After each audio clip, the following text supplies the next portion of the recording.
I'm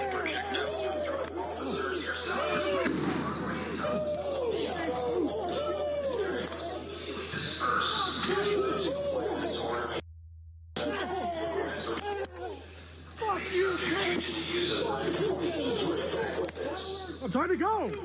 I'm trying to go. Let me scoot by. Keep going, man. Keep blocking me. What's your name? What's your name, Fred? Yeah, what's your name? What's your name? Dad, what's your name?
I think they got the message. I want the sign. Na na na na. Hey hey hey. Goodbye. Rustling the back and the side. Oh, look at the window. No, it's not violent. Yeah. See that, Tyler? And the street sign? No pedophilia in America.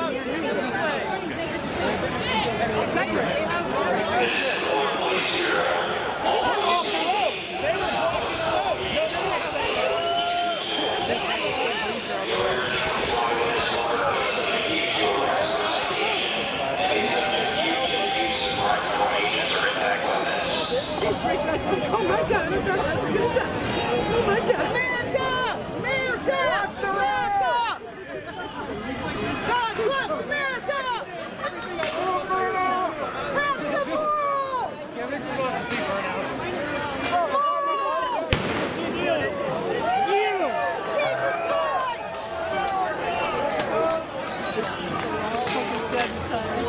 Yep. Stand for God! Shit! I can hear it. It's front tire. It's a good slice. Trump is your president!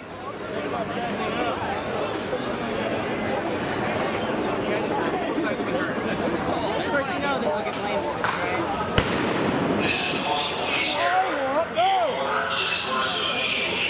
That's the 4th of July stuff.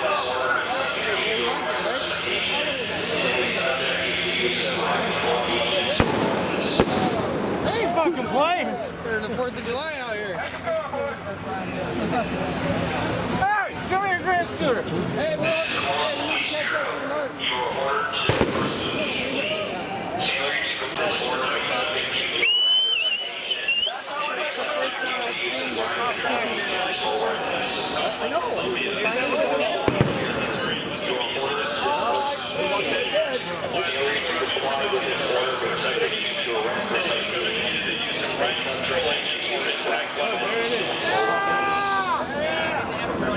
I love you too. We love you too. Talk it out. Police Bureau. Officers observed protesters throwing projectiles, including rocks and bottles. The projectiles were thrown at officers near Southwest Ditto Parkway in South Columbia. All people in this area must immediately disperse.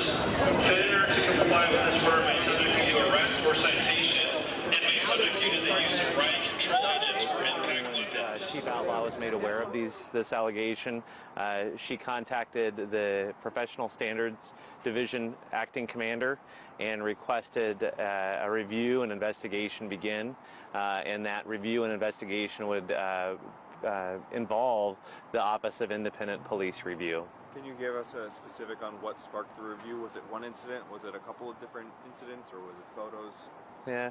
So again, it goes back to the some social media posts, emails that were received from media outlets, community contacts as well, with not knowing initially what caused the alleged injury. The Police Bureau began an investigation to determine, one, what was the cause of the injury, if it was a use of force by a Police Bureau member, was that force within policy of the Police Bureau's directives. Does this happen after every time that there's any sort of use of force at a protest like this with these, I guess, non-lethal rounds? Yeah. So actually, anytime there is an event, a large-scale event in which, pardon me, bug's biting me. Anytime there's a large-scale event in which the Police Bureau has resources such as a rapid response team that is going to be out there, there is an after-action process that takes place. In addition to that after-action process, when an officer uses force, whether it's at an event like yesterday or it's out on patrol on street, when somebody's responding to a call or during any other type of event, an officer would write a report regarding a use of force, and that force would be reviewed through a process that is outlined in the directives that I provided links to in our press release this morning. Gotcha. What can we expect to come out of this? Like, is it, well, I guess we just have to wait and see. Is there anything we can expect right now? I think another really good resource of information regarding the review process, because the Independent Police Review Board is independent from the Police Bureau, but Constantine Sevier is the director of the Independent Police Review Board, and a good resource for what their process looks like. The Police Bureau, in addition though to this Independent Police Review, will be doing their after action report and review, which will include compiling all the reports from the officers that were written yesterday, and a review from their supervisors up the chain of command. It will include a review by our Professional Standards Division as well as our Training Division. We are asking anyone that was at the protest yesterday, if you were a witness to force, or if you were injured as a result of force used by law enforcement, to contact the Police Bureau, because that is part of our review process, is to be able to talk to witnesses. However, in complex situations such as yesterday and during a crowd management situation where there's hundreds of people, movements are dynamic, there potentially remains a danger to the community and officers. Yesterday we talked about how projectiles were being thrown at officers. There was an unknown chemical substance that was being thrown at officers. There was community members that were injured by projectiles thrown by people in the crowds. We're not necessarily able to speak with witnesses. Witnesses necessarily won't stick around in situations like that. So we do ask, if you were a witness to any of the law enforcement's use of force, any other types of projectiles being thrown, that you do contact the Police Bureau, because we do want to know about this. We do want that information included in our review process. So, in just backing up a sec, is that what the use of force was then, as responding to, was stuff being thrown at officers? So, the process for review of everything is just starting. It started yesterday as officers started to write their reports. Those are going to be forwarded on, reviewed by the different portions of the Police Bureau, and it would be awfully soon for me to respond to specifically what it was that officers used force in response to. But I do know in general, yesterday the officers did broadcast that there was rocks, there was, I believe that there was pieces of brick, there was the unknown chemical substance that was being thrown at them, there was firework mortars that were located, and There was also an incident at Northwest NATO in Colombia in which officers observed 3 patrol vehicles west of NATO on Colombia. They broadcast information to see if there was officers in those vehicles. They did not get a response. They believed that there was a possibility that officers were trapped in those vehicles. And during that process, we do know that officers used different riot control agents and or less lethal impact munitions to make sure that if there were officers in those vehicles, that they were safe. When when the crowd eventually moved back, they did locate 3 patrol vehicles that were in there. One of them a marked vehicle, 2 unmarked vehicles that had been vandalized during the incident. Vandalized with paint, scratching, broken. So we had broken windows. There was some type of substance that was on the marked patrol vehicle. Still Yeah. getting bit? Yeah. Sorry. Oh no. It's...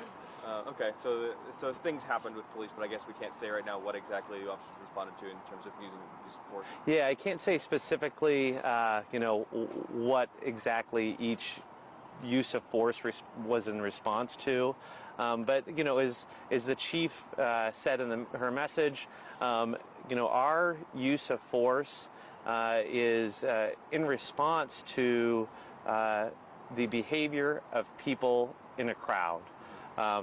The Police Bureau recognizes that not all crowd members are responsible for tumultuous behavior.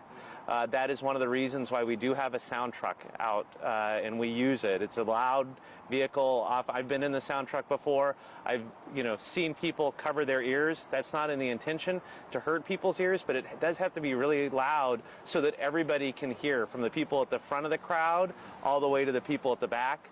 And the purpose of the sound truck is to announce what police are observing, what behavior change we would like to see, what law violations we're observing, provide warnings so that the people in the crowd that are acting potentially acting out criminally can change their behavior. And if those announcements don't work, if the officer's presence don't work, then also to announce what our next steps are going to be, which could include riot control agents, less lethal impact munitions. And we had 2 sound trucks yesterday that were broadcasting that information throughout the day's events. Just 2 other questions for you. First of all, was all of the, I don't know, call it nefarious activity, was that just on the side of the counter protesters yesterday? Did you guys witness anything that you needed to take action against with the Patriot Prayer side? I think it's really difficult to be able to identify whether counter protesters or protesters were responsible for behavior. The Police Bureau does not, we do not, our purpose yesterday was to ensure the safety of everyone that was there, to ensure that everybody had the opportunity to practice their First Amendment right to freedom of speech and assembly. And the Police Bureau's response is to people's behavior, not to what they're talking about, not to their political ideologies. And as such, we don't collect information on, what group are you with, who do you identify with. Gotcha. So I guess just then the actions were taken on the west side of NATO, not on the east side of NATO yesterday. So as a whole, at Southwest NATO and Southwest Colombia, it is my understanding when we were trying to get to the 3 vehicles that were there, that was on Colombia west of Southwest NATO. Okay. I can't speak for the entire event and protest. Okay.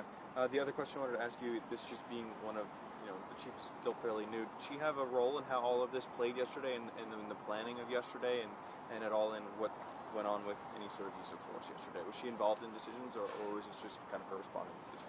Yeah, so I think that one of the important pieces of Sure, start over. One of the important pieces of information that I provided this morning, and I provided with the first press release about August 4th's protest, was our directive that talks about crowd management situations, and that talks about our command structure.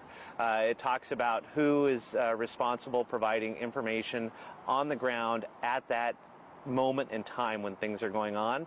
While Chief Outlaw was present yesterday, she was in the EOC at occasions. Really, that process, as is shown by best practice throughout the nation, involves a critical management incident commander or crowd management incident commander, as well as a deputy incident commander and several other command people. So while the chief is aware, listening to the radio, coming into the EOC, and very aware of what's going on throughout the day, there's a command structure that we do follow that is in best practice with national, is in step with national best practice. Gotcha. So the other person, the crowd management person, is the one kind of in charge then? That's correct. Do you want to ask anything, Scott? Anything you wish I asked you? Anything else think we should know? No, I just really want to underscore that crowd management situations are extremely complex. We recognize that there may have been people that witnessed incidents yesterday that have not talked to officers. We would like to talk with people. If anyone was injured during yesterday during the protests, we'd like to speak with them so that if they were injured by other protesters, we can investigate that, but also so that if anyone was injured by actions taken by law enforcement, we can investigate that, and that can be part of our review process. Gotcha. Cool. Thank you. All right. Appreciate it. Looks like you got another one.